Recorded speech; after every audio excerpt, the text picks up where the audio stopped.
Hey guys, what is up? It is me, Pagey, here once again with another video on Superman and Lois Season 2. So for most of this season, we have been dealing with these mysterious pendants. Now, one has belonged to our world and one that has belonged to the Bizarro world. Now, both were connected to the Ali Alston character on either world. Now, we of course saw that Bizarro Superman took the Bizarro Ali's pendant before heading to our world earlier into the season. Of course, that was his mission to then find the other pendant and, I guess, prevent what was going on. With us also seeing that normal Ali had her pendant the entire time, and she got it when she was a young girl, and she was actually using it to show her followers the Bizarro world in order to, well, suck them deeper into her cult and push her narrative forward, if you want to put it. Now, the big thing throughout this season is that they were really never together until the point in which Anderson, like our Anderson from Earth Prime, goes AWOL after sort of losing it and killing Bizarro and teams up with Ali Alston only to betray her and head to the Bizarro world himself. But of course, as we saw in the last episode, that has now led to both Alis being on the Bizarro world, having both pendants, and merging together, which, as the show has said, is going to make her godlike for the most part. But one of the questions around these pendants has been, what exactly happens when the pendants merge together outside of like the loose description of becoming a god? Well, I wasn't exactly sure, to be completely honest, about what they could do and where it could lead. But as I've done before, if any of you guys go, hey, Pagey, you idiot, I think I know what's going on, of course I'm going to listen if I have no clue. So the seeds of this video come from Kent. Not Clark Kent, not Jonathan Kent, not Jordan Kent, but just Kent on Twitter, otherwise known as Book of Fett, that's like the handle, who sent through this tweet here that something from a somewhat recent run in the comics could have been the inspiration for what we are seeing with the pendants. And while it might not be a one-for-one translation or like adaptation, it gives us like a pretty decent idea as to what could be going down when we see the result of the merging that began towards the end of last episode. So of course, thanks to Book of Fett for the tip. But of course, throughout the video, be sure to let me know in the comment section down below your various thoughts about this theory, and if you have a different one, let me know in the comment section down below, and just your general predictions going into the final 5 episodes for the season. I'm curious to hear what you guys are thinking. And of course, you're going to enjoy the video, want to show your support and everything like that, want to drop a like on the video to do all that. So in the comics, there is a relic known as the Oblivion Stone, which when it is whole, so put together, it does look very, very, very similar to the Bizarro pendants we're seeing on Superman and Lois this season. Like, too similar. It's like scary similar. Now, of course, they might have chosen this Oblivion Stone from the comics as the like aesthetic choice for the pendants on the show. So they might have gone, hey, that looks cool in the comics. Why don't we make our little things sort of look like that, but it's a bit different. So they could make it the aesthetic, and the ability they possess in the actual show is completely different than that of the comics. But the ability it gives out sounds like something which could be a part of what the pendants will give Ali when we meet her next after this whole merging process. So what the Oblivion Stone does in the comics is that it allows whoever is in possession of it and presumably has pieced the two pieces of it together, the power to alter any aspect of their life. So the example that is used in the comic it debuts in, which is Action Comics issue number 979 for those playing at home, is that Hank Henshaw turns himself back into Cyborg Superman, which he was previously, and this is in order to get into battle and win, well, said battle. And though this seems like such a small thing from the comics to make an important part of the storyline, that has sort of been a running thing that the showrunner for Superman Lois has wanted to do, that of course being Todd Helbing.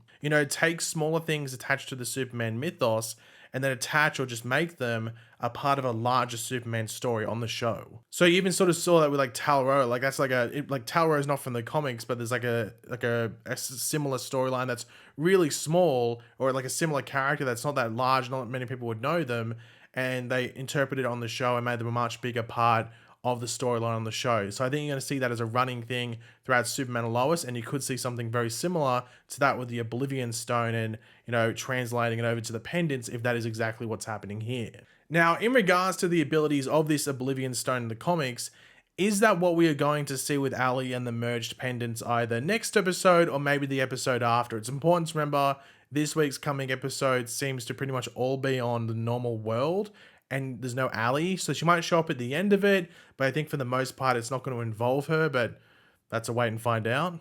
Well, I think what we see in the comics with the Oblivion Stone could be an aspect of what Ali can do, because in the comics, it's more of just like a handy item rather than something that will make you an everlasting god, as we are, led to believe is the after effects of the merging of these two pendants. So maybe Ali with the pendant is able to alter more than just herself, maybe others.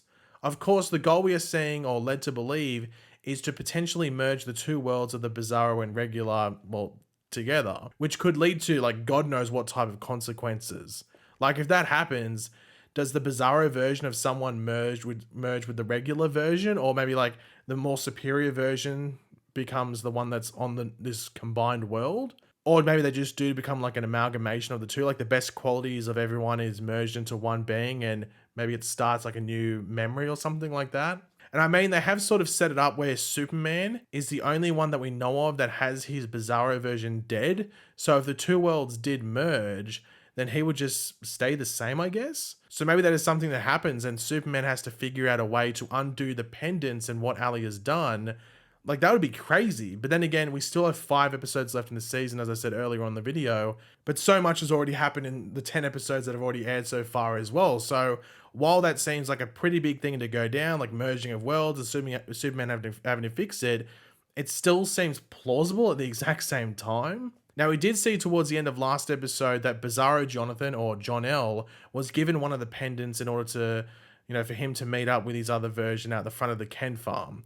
And it does make you wonder whether that potential merging is like the big bad for the end of the season, like a powered Jonathan that's sort of going to be crazy. From what we can tell, Bizarro Jonathan has crossed the line on a couple of different occasions where you just don't know if there is a road back with him, or possibly that character, if there is a merging, is the one that does all the work needed on the regular world in order to prepare for the merging of these two worlds. So this, amalgamation of Ali that's on the Bizarro world stays there to do her thing, and maybe Jonathan is her, little helper.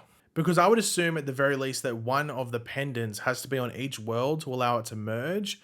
But I'm not 100% sure if they have explained that yet on the show. Possibly that's something that could be coming our way in the next, handful of episodes as to how exactly that all works. But I don't know if you can just have, both of the pendants are on the Bizarro world, and then you can just randomly merge. You think maybe have to be one on each, maybe at the same point on the world, maybe the opposite ends of each world because they're the opposites, something like that. Maybe that's how it works. I'm sure they'll explain it in the next, handful of episodes that are coming our way.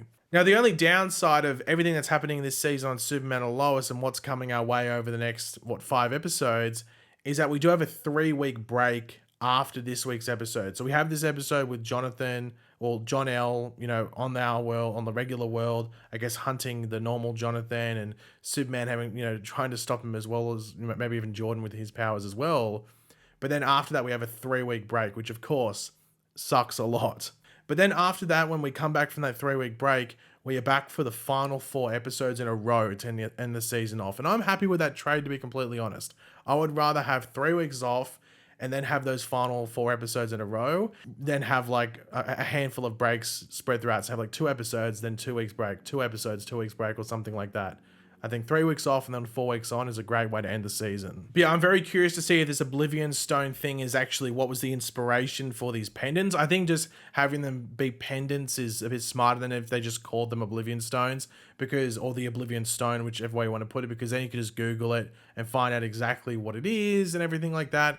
But I'm excited to see how they all, connect everything together, and just what the final thing is. Like, I don't even know if we're going to see these worlds merge. Maybe that's just a threat that's there and they're able to stop it. I'm not too sure exactly where it's going to go, but I've learned my lesson. I'm sure most of you guys have as well. Never, just assume what's going to happen on Superman and Lois, because it's probably going to surprise you. It's probably just going to do a 180 or take a sharp left or right hand turn and throw you off, and you'll be like, oh, I did not expect any of this happening. Like, it wouldn't surprise me if another random character is introduced and they're well written and they just, carry the rest of the season or something like that. That wouldn't surprise me. But I am curious to see if Ali is the big bad for this season, because I've seen a lot of people saying that they don't really feel her being that type of character. They're not saying that it's a bad character, but is it that level of character? I think that's what people are curious about and wondering whether it will work come the end of the season. But yeah, as I said, we've only got 5 episodes left, so I'm sure we'll find out fairly soon whether Ali is either gonna be the big bad, and if she is, whether she works or not. So not too long to find out, I guess.